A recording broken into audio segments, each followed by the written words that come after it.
Hey everyone. Tonight, I'm going to tell you a true crime story. Gently. You breathe in, settle your shoulders, and let the dim glow of your screen paint the room like a quiet aquarium. The town I'm guiding you into could be anywhere in America. Church steeple, high school stadium lights, a diner that still puts orange slices on pancakes.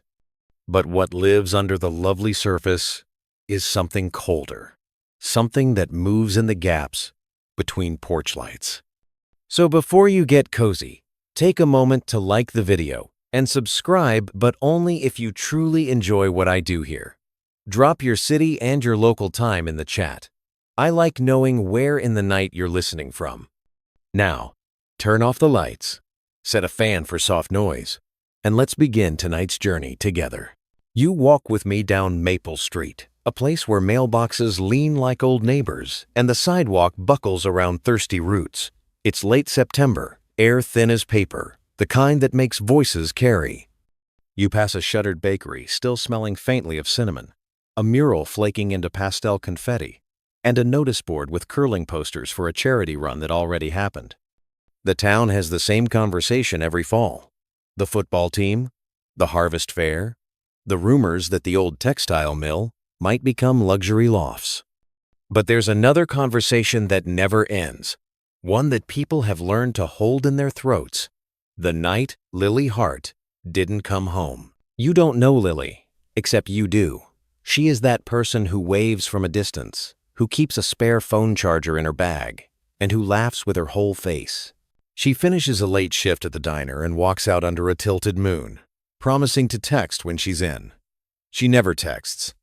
And by dawn, the town begins that strange choreography of dread. The group chats firing, the parents checking porches, and the sheriff's cruiser gliding with lights off. You stand inside it now, like you've wandered onto a stage after the actors have left, props still warm with fingerprints. Here's what you notice the most. Small sounds. The whir of a soda machine, the click of a security light, and the chorus of night insects that sputters and then pauses as if the world itself is holding its breath. You push your hands into jacket pockets and feel how the fabric remembers last winter's cold. You are not a detective, not a journalist, just a listener, but the night seems to accept you as a witness. The story doesn't need you to solve it. It needs you to hear it without flinching. The place where Lily's path disappears is a convenience store, illuminated like a fishbowl at 12:09 a.m. You can see the rows of energy drinks marching in neon armor, the lottery machine blinking a digital wish, and the security camera, wearing that nonchalant, indifferent stare. The clerk remembers Lily buying gum and a bottle of water. He remembers joking about the weather. He does not remember anything unusual. But there's something your eyes snag on. A display of keychains shaped like state outlines, with one missing for North Carolina. It's nothing. It's everything. It's the sort of detail that people obsess over because it moves, unlike the harder truth, which sits and refuses to tell you how to carry it. History seeps in softly here. You remind yourself of something you learned long ago. The first 911 call system in the United States went live in Haleyville, Alabama in 1968. That's a fact you can hold like a coin in your palm. Cool, specific, traceable. It anchors you as the minutes around 12:09 unravel into what-ifs. If someone had called sooner. If the route home had been different. If the camera angle had tilted 2 degrees left. You think about the way technology grows teeth, how it promises salvation and sometimes just gives you better lit mysteries. And then there's the weird little rumor no one can shake. The library's grandfather clock allegedly chimed 13 once.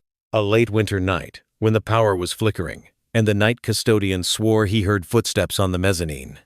He tells the story at the bar sometimes, mostly as a joke, always with that look that says maybe it wasn't. You don't know how it matters here, but it threads into the town's mouth, into the feeling that after midnight, reality is flexible. You keep moving.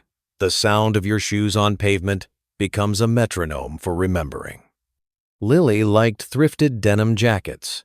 She collected arcade tickets in a jar even after the arcades were gone. She could touch the rim in gym class. People reduce themselves to trivia when they talk about the dead because it keeps the person moving through a closet, a living room, a monthly utility bill still on autopay. You know this routine. A community bargaining with the universe by organizing casseroles and flyer brigades, hoping that effort can become a spell. The sheriff's office runs the usual contours: interviews, search grids, creek beds combed by volunteers who bring thermoses, drones skimming tree lines, and a side-scan sonar borrowed from another county. You imagine yourself on those searches, the way your thighs would burn in the underbrush, and the way you'd call Lily's name like the name itself could open the air. There's a steady ache in your chest as you picture mothers tying on bandanas and retirees wielding walking sticks as if they're wands. The town turns into one body with many feet. And of course, the talk. Internet threads that balloon like soap bubbles and pop just as easily. You scroll, you promise not to, and you scroll anyway. Somebody says it was definitely the ex. Somebody else stakes their certainty on an out-of-town contractor. There's a long debate about whether owls attack people a real thing, by the way. Barred owls have been documented, swooping at joggers, mistaking hare for prey. That's your strange side note for the night, feathered and slightly absurd. The kind of tidbit that cuts tension and also makes you look up. In the diner where Lily last clocked out, coffee sizzles on the warmer, and someone has taped a photo of her by the register, cropped so close you can see the tiny scar under her left eyebrow that she got from a treehouse ladder in 5th grade. You rest your fingers on the counter, and for a moment, the chrome edge chills you back into the present. The owner talks about installing better lights in the parking lot. A regular says he's going to walk employees to their cars from now on. A young busser nods like he's trying to memorize bravery. Years begin to pass, the way small stones pass through a stream. Visible if you stare, invisible if you don't. The high school class that knew Lily graduates, disperses, and returns for holidays, like migrating birds. People keep living not because they forget, but because they must carry groceries and get oil changes and post pictures of nieces in Halloween costumes. You attend candlelight vigils, though you rarely speak. Your presence becomes part of the town's immune system, the quiet protein that holds cells together. Then, a fragment, a box, shifts in a basement. A retired neighbor clearing out after a flood opens a damp carton of VHS tapes, the kind used by an old security setup. Mold blooms at the corners like slow fireworks. He almost throws them away, then hesitates, then posts in a neighborhood group. Anyone know how to digitize these?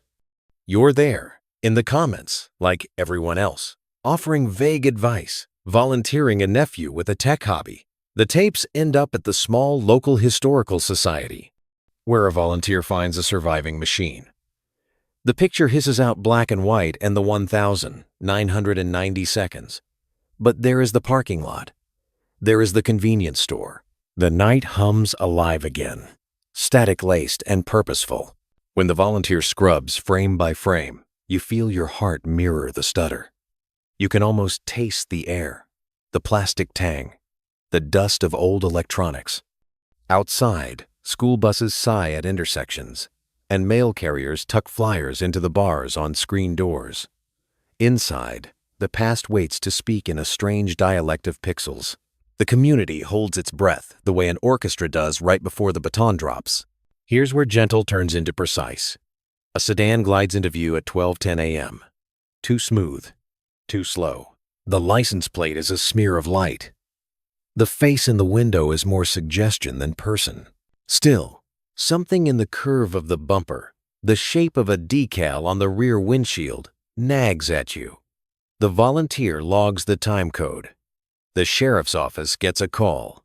They nod, they catalog, they say thank you, and they say, let us handle it. Nights resume their old masquerade, but you can feel it, the seam opening.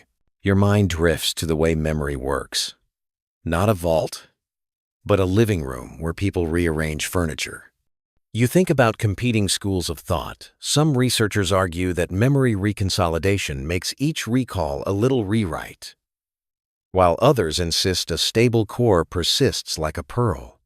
That academic debate sits in your chest as a low hum, because it decides how a town remembers a girl who vanished. Do we rewrite her in every vigil, every Facebook memory, or do we return, reverently, to the first outline? Autumn curls into winter. The mill's undergoing assessment, whatever that means. The mural peels more. A flyer for a missing cat goes up and vanishes because someone cared enough to remove it once the cat returned, bright-eyed and indignant, from beneath a porch. You smile at the mundanity, the relief built into such small arcs. You're grateful for it. You need it. And then, the thing the town has stopped believing in happens. A name releases into the air like a flock of spooked birds. It is said first in kitchens, then in parking lots, then on the news crawl. An arrest. A former youth baseball coach who never left town. The kind of person who knows everybody's yard by its garden hose. He's older now, heavier, with a retreating hairline and a smile that once looked dependable. The day he is taken in, the school's own lights blink. The church bell tolls noon, and somewhere a wind chime insists on its pretty little song. You feel the ground tilt. Your feet try to adjust. The air tastes like pennies. You don't know yet what they have. Not exactly. You only know the shock that moves in pulses, radio stations cutting into regular programming, phones buzzing along cast iron tables at the diner, and the clerk at the convenience store standing a little too straight. Your body understands before your mind does. Whatever version of safety the town built after Lily vanished has been lifted up like carpet, and underneath, the subfloor is raw and splintered. You stand beside that grandfather clock in the library one afternoon and listen carefully. 12 chimes. A normal number.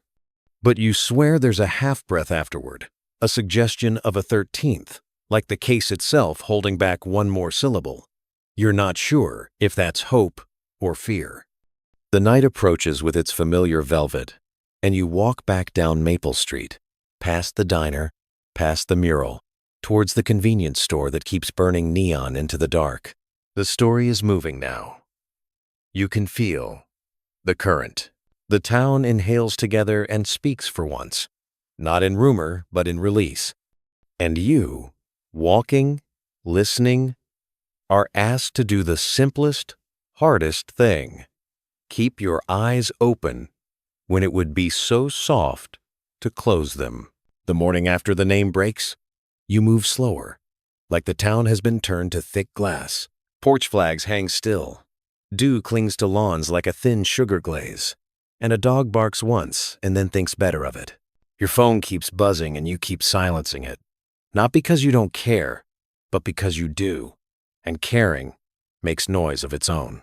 You step onto Maple Street as if the pavement might give way, the way old docks sometimes shiver underfoot. The sky is a pale, rinsed blue. The kind you get after a storm, clears everything it can, and leaves you to handle the rest. The arrest happens cleanly, you're told. No chase, no sirens, just a cruiser that idles in a driveway where Halloween decorations are still up in November, fake webs sagging like abandoned thoughts. The man at the center of it all stands on his porch with his hands half raised, as if he's torn between reaching for a jacket and surrendering, and then he chooses.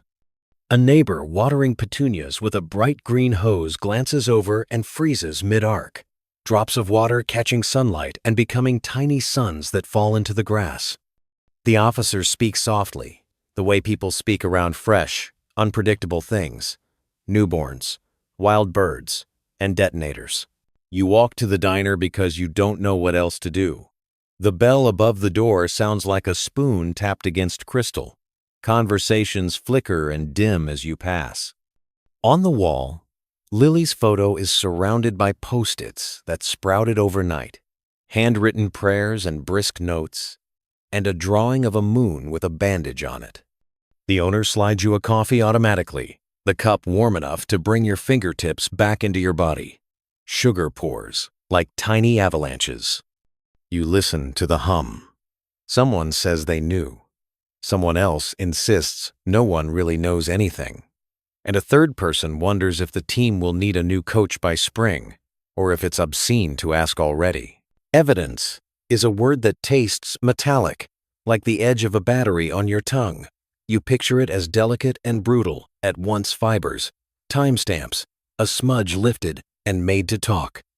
When the probable cause affidavit is read at arraignment, you feel your throat tighten. You weren't ready for the way the words would land, how they would try to turn a night into a sequence that fits inside the mouth. The courtroom itself smells like lemon polish and old books, which you find comforting in a way that feels guilty. Sunlight cuts across the seal on the wall. A bailiff's shoes whisper. The former coach stands there shorter than you remember him at summer parades. Hands cuffed, hair tidy, the color gone from his face like he's already been photocopied too many times. You take in the granular details, because that's where your nerves like to hide. The way the microphone crackles, the particular tone of the judge's voice, and the furrow between the public defender's brows that keeps threatening to deepen. The charges are read. You watch the coach's mouth twitch at the corners, a movement as small as a skipped heartbeat.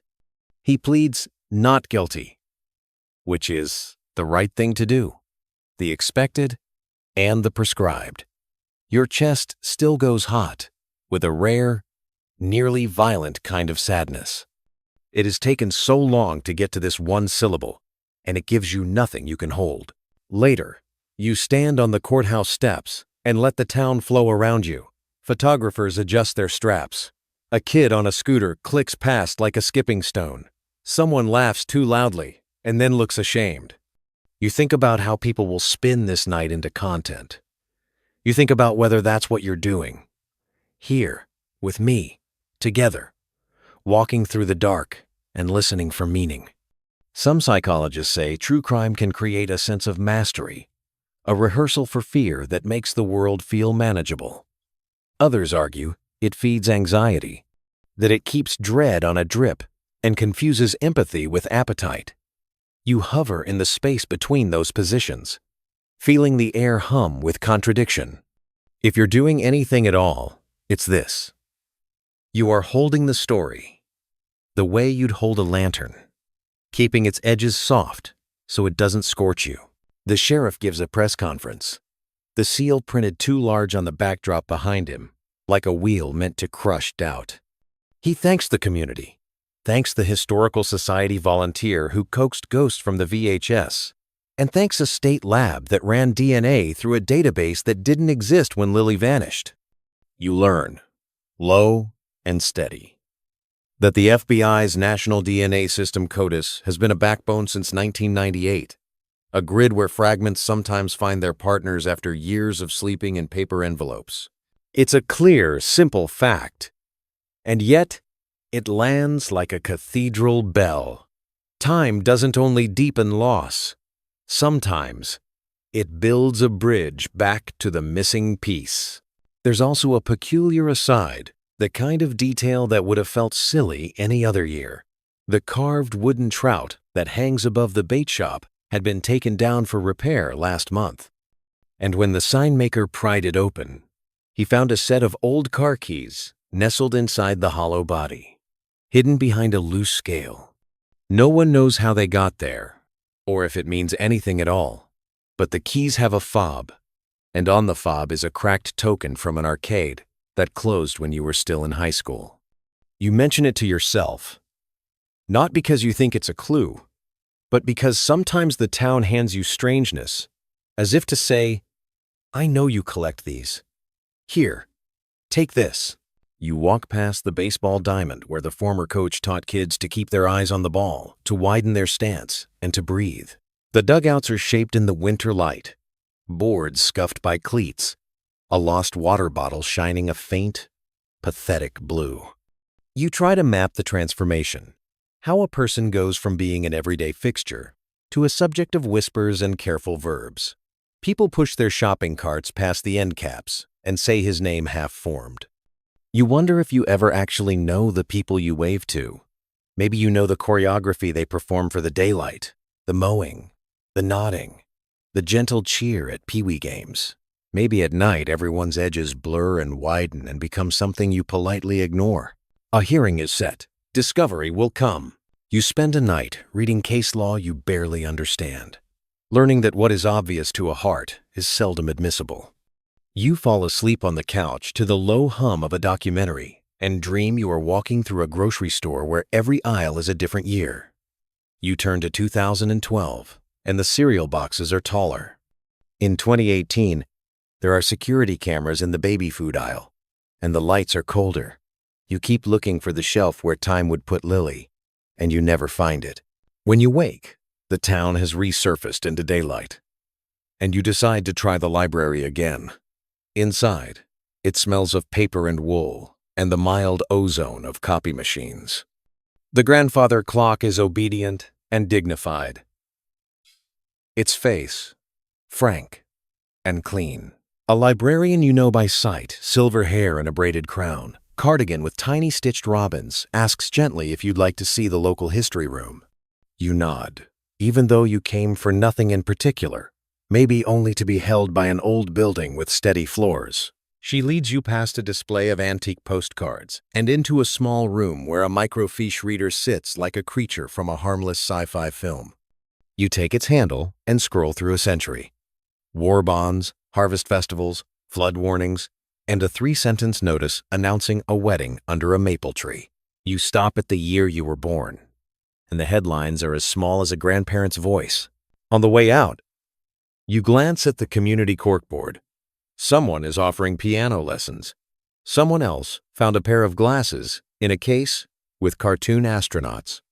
There's a flyer for a meeting at the church titled, "How to Be Together Now," with coffee promised and a line about watching each other's kids. You take a photo of it, think about going, and think about how uncertain you feel in rooms where people set down their grief and ask, "Does anyone have something to share?" You do go. You slip into a pew near the back, the wood warm from so many bodies who wore their Sunday faces here. The pastor doesn't preach. He facilitates, like a careful friend. People talk about Lily with voices that wobble and then steady, and about the arrested man with voices that do the opposite. No one quite knows how to make space for both the outrage and the social muscle memory of good mornings and thank yous that came before. Someone brings up the concept of closure, that beloved, fussy word, and there's a long, gentle debate about whether it exists. Some say closure is a myth. We tell to feel like narratives are tidy. Others say it's real, but only if you redefine it as the point where pain learns your name and behaves in your house. You don't speak.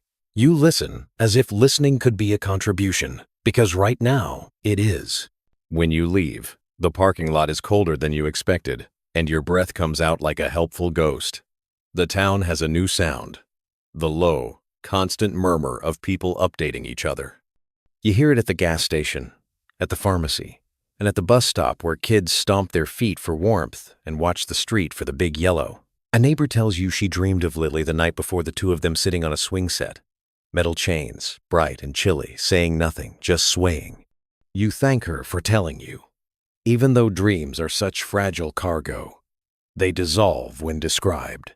She nods, relieved that you didn't laugh. The case blooms and tightens as cases do. A tip line receives a call about a storage unit paid in cash by a friend of a friend, about a patch of ground where flowers won't grow, and about a late-night bonfire that smelled odd. You know from the literature because you've started reading it. Because reading is your way of making fear feel organized, that crowd-sourced investigations can be double-edged. Sometimes, a fresh set of eyes sees what the first 10 missed. Sometimes, false certainty sprints faster than truth and tramples it like a field after a big show. Criminologists go back and forth about collective efficacy, the idea that neighborhoods with strong social ties can deter crime. Critics argue structural inequities set the stage long before communities get to act.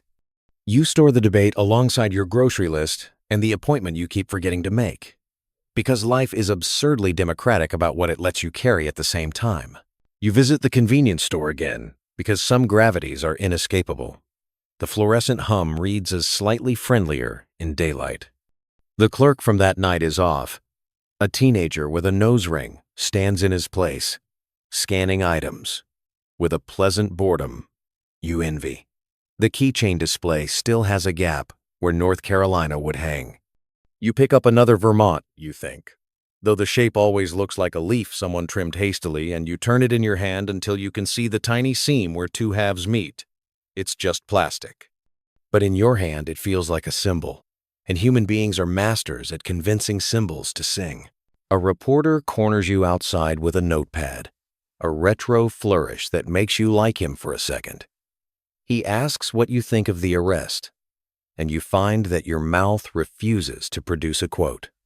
How can you say aloud that you feel both bruised and relieved, both protective and curious, that you fear what you'll learn and you fear what you won't? Instead, you tell him the obvious, that you hope the truth, the real truth, the kind that can stand up by itself and answer questions in full sentences, will come out. He writes it down as if it's wisdom. You walk away wishing you'd said something about Lily's laugh. Winter leans in for real. Morning frost combs the fields into silver.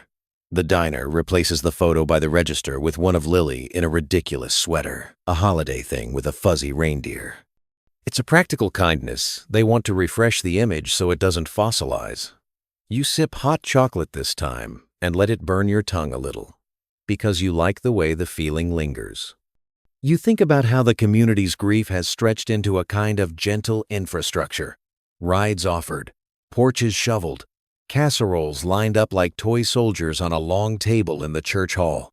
One night, scrolling when you promised yourself you wouldn't, you find a forum thread where someone claims the coach had a second phone.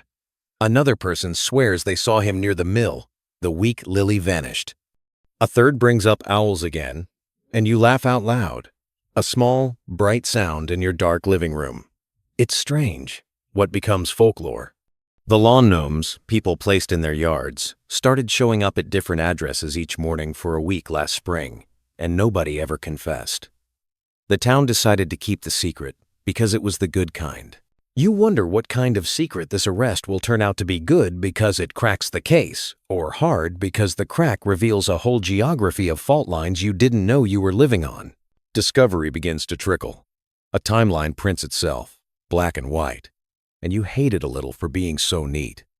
There's a mention of a decal on the sedan, maybe a minor league team's logo, maybe a fishing brand. There's talk of cell site data, of pings that place phones near places at times that make your stomach drop. There's a witness who saw Lily at the light, who remembers the song on the radio not because of the melody, but because of a breakup they were actively conducting through the airwaves. Memory is a house lit by lamps from different decades. You accept that, and still, you wish for the kind of evidence that doesn't need anyone's head to hold it. As you lie in bed that night, fan spinning on low, the room cooled to a reasonable hush, you feel the town settling too. Not settling down, never that, but settling in, like a person who has realized there will be a wait and chooses a chair with a better view. You think of the VHS volunteer, of the librarian, of the kid with the nose ring, of the pastor and his careful voice, and of the neighbor with the dream.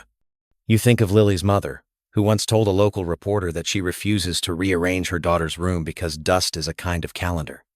You picture the arrested man's wife, or ex-wife, depending on which thread you believe, folding towels and trying to remember how you place one thing gently on top of another. The night holds. The grandfather clock behaves. Your phone, for once, goes quiet. You close your eyes and see the parking lot again, the way a camera turned the world into a chessboard of light and shadow. You tell yourself, as you have many nights now, that the truth doesn't vanish. It only disperses, waiting for you to notice the constellation it makes.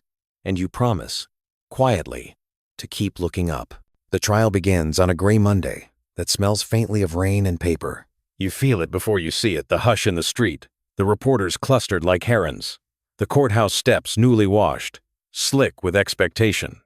You arrive early, coffee cooling fast in your hand, and take your seat on the wooden bench that creaks in sympathy with every shift of weight. The air hums with the low rustle of notepads and the buzz of fluorescent lights that refuse to stay silent. You watch the defendant walk in, escorted, restrained, and smaller somehow. His eyes move like they're scanning for exits in a maze that used to be his home. You study the faces around you, neighbors who used to wave from driveways, students grown into adults who learned to drive under his supervision, and parents still rehearsing how to look calm. The prosecutor begins, voice steady and surgical, drawing timelines like roads on invisible maps. You think about how every crime is partly a geography of choices. Where to stop, where to turn, where to look away. When Lily's name is spoken aloud in that courtroom, you feel it land in your ribs like a returning bird.